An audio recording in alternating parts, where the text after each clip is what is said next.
Hello, hello. You have found another episode of Austin Tech Connect. This is the official podcast of the Austin Technology Council. My name is Thom Singer, and I have been with ATC now for 3 years, and we are working hard to reinvent the organization. You know, the Austin Technology Council has been around for 33 years, and throughout that time, our goal has been to educate and unite the tech ecosystem so that it can grow and thrive.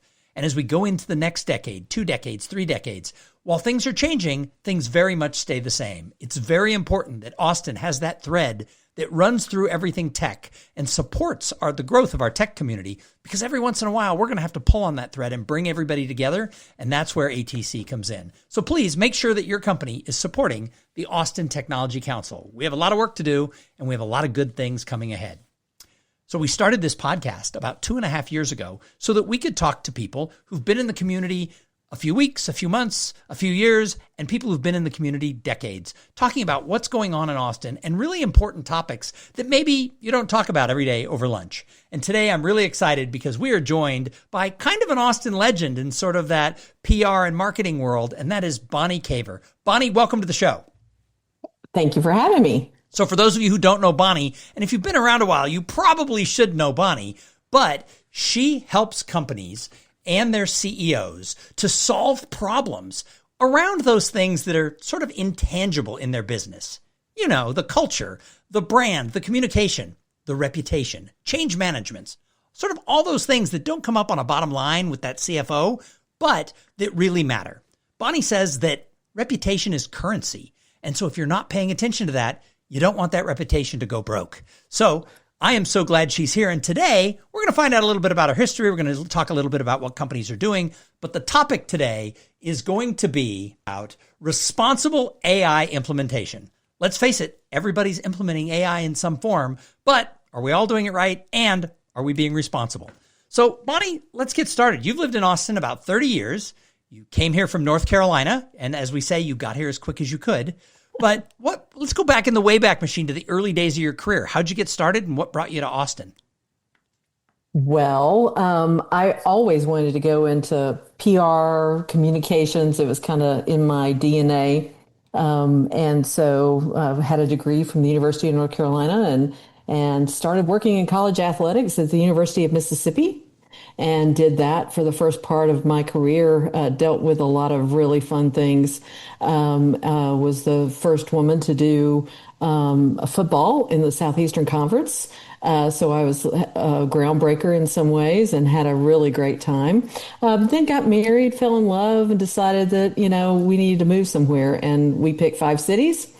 Austin was the first city. We said the first person to get a job. My husband got a job here in Austin, and the rest is history. His family is from Texas. He was the only one not born in Texas. So we got here, as you said, as fast as we could. Well, I wasn't born in Texas either. My kids will tell you if you weren't born here, you never get to be a native Texan. I've got 2 of those now, so that's right. That's right. Me too. Both my kids, while they don't live in Texas, they have this little piece of Texas that always goes with them. So you got here, and what all did you do? I mean, he had the job. What did you do?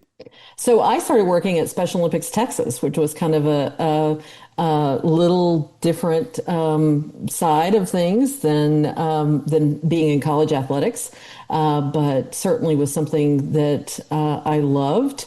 The impact of Special Olympics around the world, and at that time, Special Olympics Texas was the largest chapter in the world. Since then, countries like China have gotten larger and the African chapter. But at the time, we were large. So we were very much implementing some innovative stuff, raising the conversation around intellectual disabilities versus mental retardation and changing some perceptions. And it was a wonderful place. And we were always working with corporate sponsors, and corporate sponsors were, we would come up with ingenious ideas and they would ask us to implement it versus our PR firm. And I used to tell my staff, we all need to start our own business. And at some point, all of my staff has, which is pretty interesting. The things that you learn about being creative in a nonprofit apply to medium-sized growth acceleration companies every single day. And working in a nonprofit, I'll tell you, working at the Austin Technology Council. You also learn how to be scrappy because there's not a lot of money there to do the things you want to do. And so you've got to find out how to put things together like MacGyver in order to make it happen. As you say, you fail fast because you don't have a lot of money, and you have to be strategic. And that's things that apply for everybody. So you took that experience and you decided to start what was originally called Public Relations. I remember, yes. Yes. And so I was tell us working, about that. I was not going to work in technology. Right. I came from college athletics. I came from nonprofit background, university background. I said, I can do everything, but I'm not doing technology. Well, guess what? First client was a technology client. And what year was this? This was in 2004. Right. In the midst of Austin just exploding with technology. I love it. Bonnie says, I'm not going to do technology. And then that first client walked in the door. First client. And then we got involved with the World Congress for Information Technology. I remember that. As that was coming to town. Yep. We were involved with the International Center, which was very much involved in trying to make Austin an international city. NATO was visiting town. The United Nations were visiting town. So we got a lot of opportunities around that.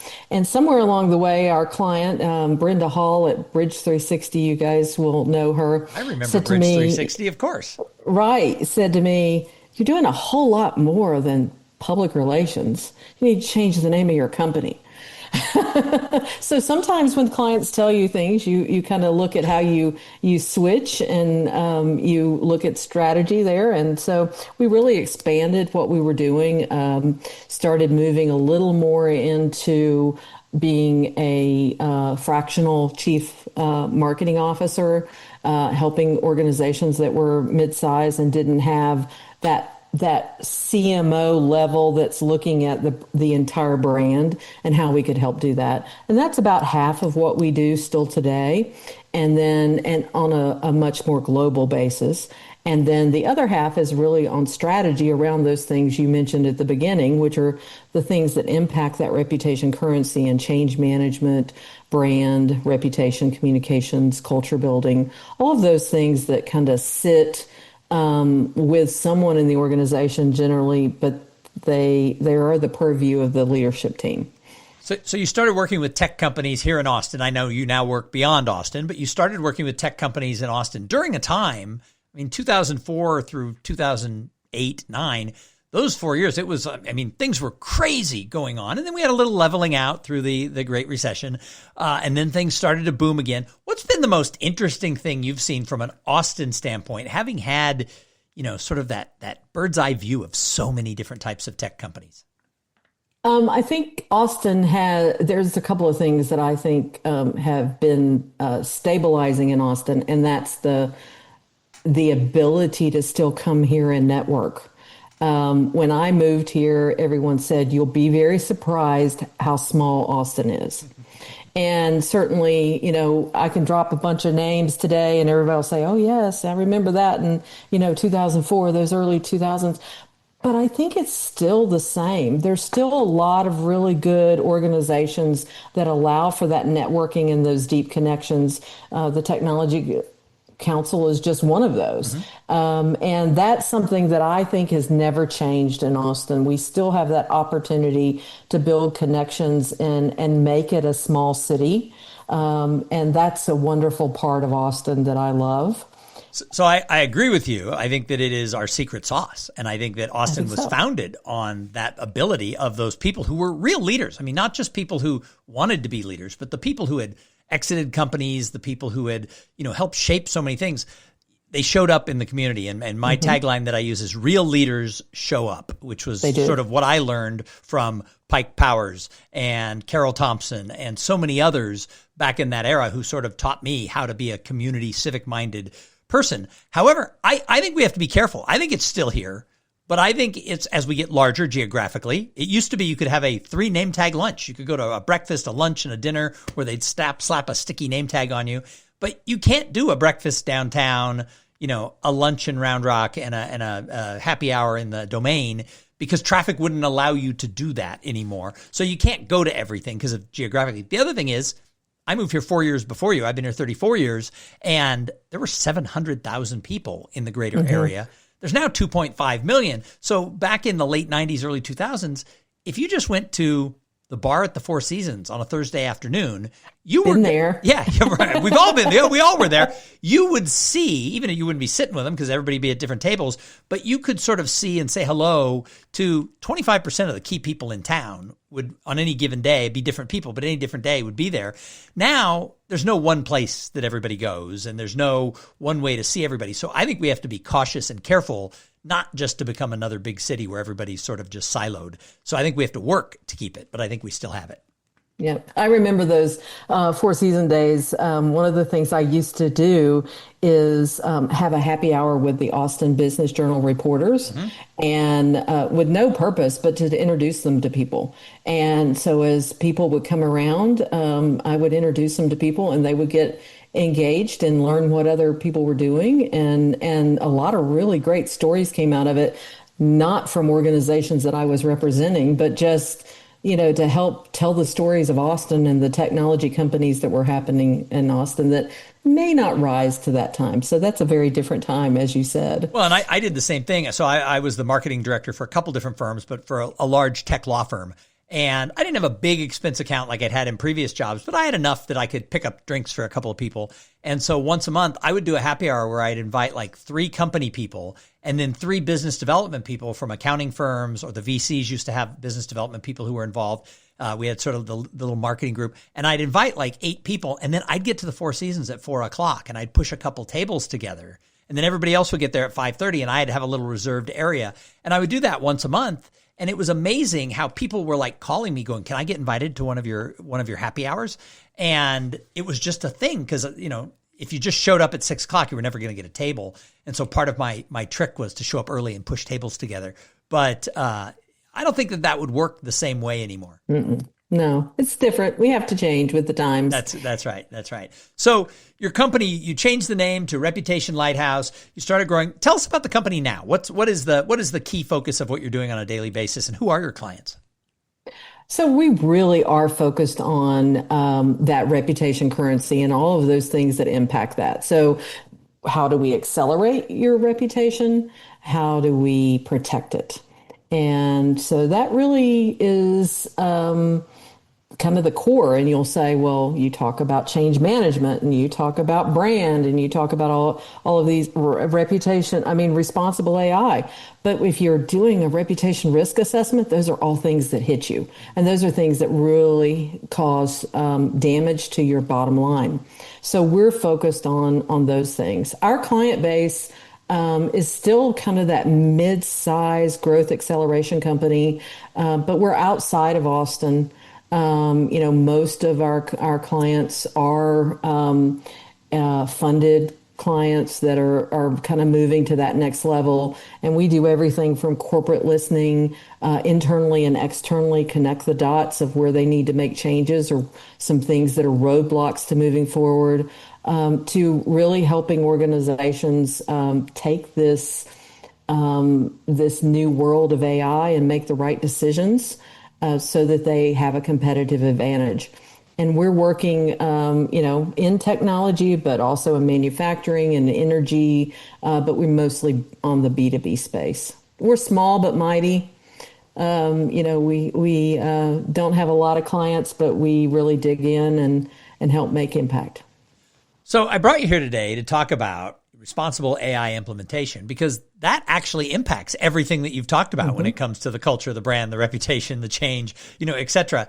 But let's talk about, how did this become a topic that you became so passionate about, because you've helped write papers on it and other stuff? How did this whole idea of responsible AI implementation catch your attention? So we had this opportunity to, as all marketing and PR and communications firms had, is where are you going in AI? And, a lot of my peers said, we're going to talk about tools. Let's be the tool people. We'll bring our clients more efficiency, and we'll use all the right AI tools, and we'll tell them what voiceover tool and, all of that stuff. And I'm Although I like to use the tools, I'm not about the tools. I've never been about the tools. I'm about the impact. And so we started looking at what aligned to the business and where we could have the most impact. And it really is about how do you implement AI responsibly. And there's a lot of different definitions of what that means. We look at it at the organizational level of first, if you don't do things right in an AI world, you won't be in business. So that's responsibility number one. You have a responsibility to shareholders. You have a responsibility to your stakeholders, to your employees, to the families, to the community you serve. You have a responsibility to do things right and to make the right decisions so that you're going to be in business and you're going to employ people. So when you say if you don't do things right, you're not going to be in business, what are some of those pitfalls that are going to knock people out? One, they're going to be overrun from a competitive advantage. Those that make the right strategic decisions are going to accelerate much more faster. The other side is that they're going to damage their reputation and create so many risks for their organization that they go out of business. They can't fund it. Others are going to just throw money at it till they run out of money, because it can be extremely expensive to implement AI and not being strategic in the way that they do it. If you're doing AI in certain countries and don't abide by the governance, you're going to get in pretty good financial trouble there. But we're looking at, we think that it's also about becoming the same. You totally lose that competitive advantage when you overcorrect and overmove in a direction of being completely AI driven. And we've seen a lot of organizations that have just said, oh, let's get rid of half of our employees because we can be more efficient with the technology, et cetera. And then they're circling back and rehiring because they've lost some knowledge base.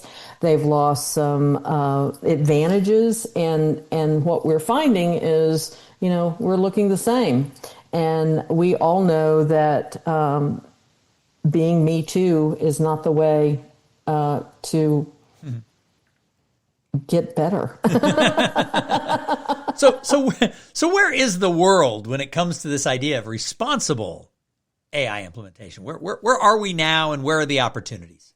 It's really funny. I was at the Austin AI group last night, and that was a topic that I had on the side conversation, and it can be a little bit daunting to think about what responsible AI looks like. And where organizations are, especially in the United States, where we're so with the president's new initiatives that are kind of removing a lot of roadblocks and are saying there aren't going to be these guardrails. Whereas the EU has gone completely different and said, we're going to give you very, very strong guardrails like we did in GDPR. And that's going to make a lot of difference in how businesses react. The United States, to our benefit, is trying to compete against China. And so the president has opened up this ability for us to do that. So because the United States is not putting the guardrails in it, it's going to be up to us as companies, as individuals, as organizations to push back and say that's okay, that's not okay. And that's gonna depend on how organizations are implementing their AI. There's guidelines. There's some guardrails that organizations will choose to put in. But we're thinking, it needs to align to your purpose and your values, your brand promise. We need to look at shareholder outcomes and stakeholder well-being. We need to look at humans first. We need to educate, because it's very difficult to tell the difference between something AI and not AI. And we need to prepare not only our organizations for that, but also the stakeholders so that we don't have cyber crime, which is so elevated with what's going on today. It's very difficult. You get an AI email, generated email. The capabilities that the bad actors have to do deep fakes, et cetera, are so accelerated because they have these tools, and it's very hard to keep up with, and people don't understand what's AI and what's not AI, and it's up to us as organizations to educate on that, and it's up to us as organizations to be those leaders and say that's not okay. So where are the opportunities then? Where are the smart companies who are listening to you? Where are they going? I think the smart companies are starting with where are the problems. What's the problem I'm trying to solve? Not in the tools. Because how do I pick a tool when I don't know what problem I'm solving? And so the smart companies aren't just saying, oh, I'm going to use ChatGPT for this, or I'm going to become, a Gemini or whatever that might be, a co-pilot shop. I'm going to go build my own technology. They're looking at what is our AI vision? Where are we going to compete? What's going to take us long term? How are we going to build an organization that rides this wave? And what does that look like? And that really is answering the questions of what are the problems I'm trying to solve? Where do we not have enough employees? How do we make things more efficient, but bring better services and better products? So the organizations and even organizations that started at the tool selection are popping back up to the vision. That's kind of where we see it going. And then they're looking at their organizational readiness.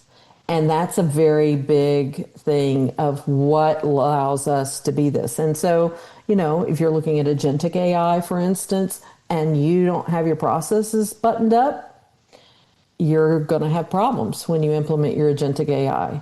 If you don't have good brand, you don't understand your brand, you don't understand your values, you don't understand how you take care of customers.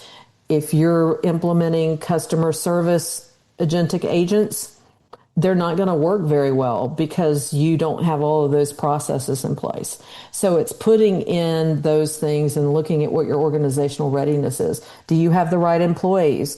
Are you wanting to get rid of employees, or that's a foregone conclusion?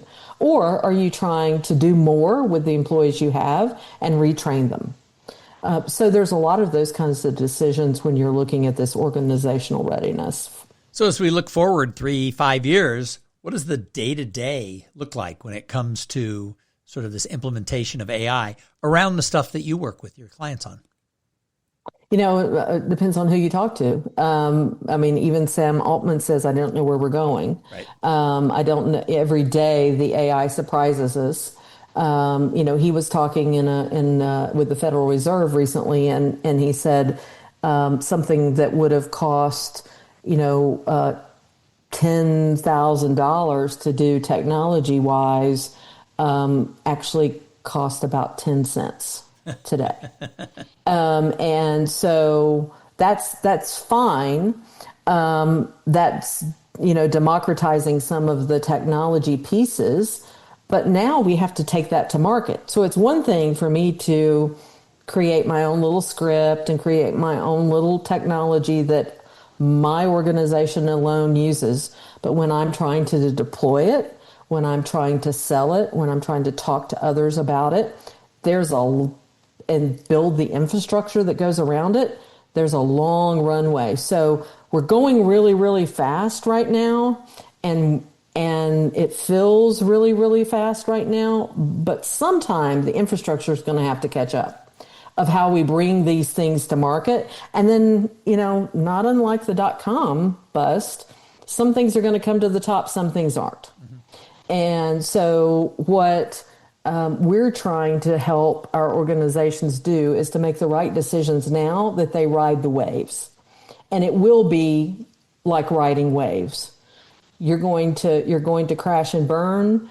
and then you're going to have to get back up on that wave, and you'll make some investments of technologies that will be obsolete in 6 months.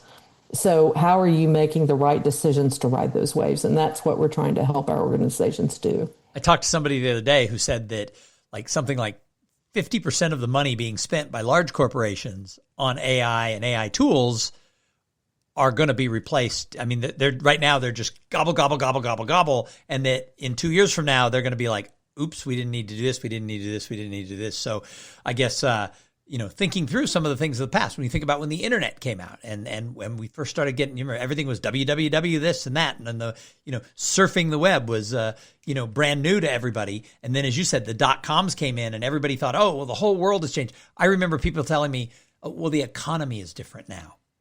Until it wasn't. And then you had to have, you still had to have profits at the end of the year. Right. And then, when blockchain appeared, it was going to change the whole world. And, there was a time when Austin had 2 different blockchain organizations. I don't know if either of them even exist.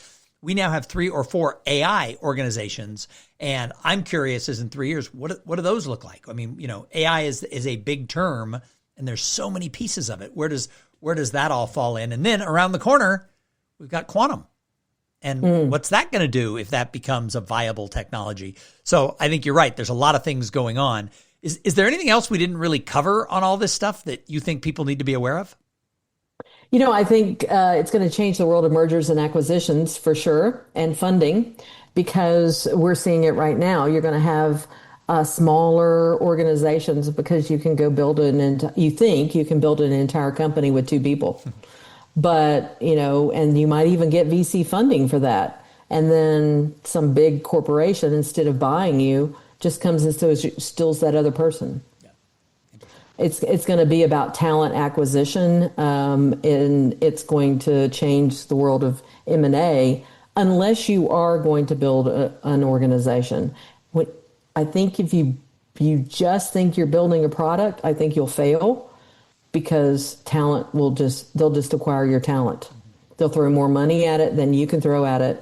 And then people will start building companies. And when you start building companies and you build brands, then you're going to have and that's what you're going to need to build that infrastructure to move things forward to where it becomes a household name. And it is on everyone's computer and they are using it. When you're going to do that, and it's not just a little app that sits on your desktop and you sell a few of them.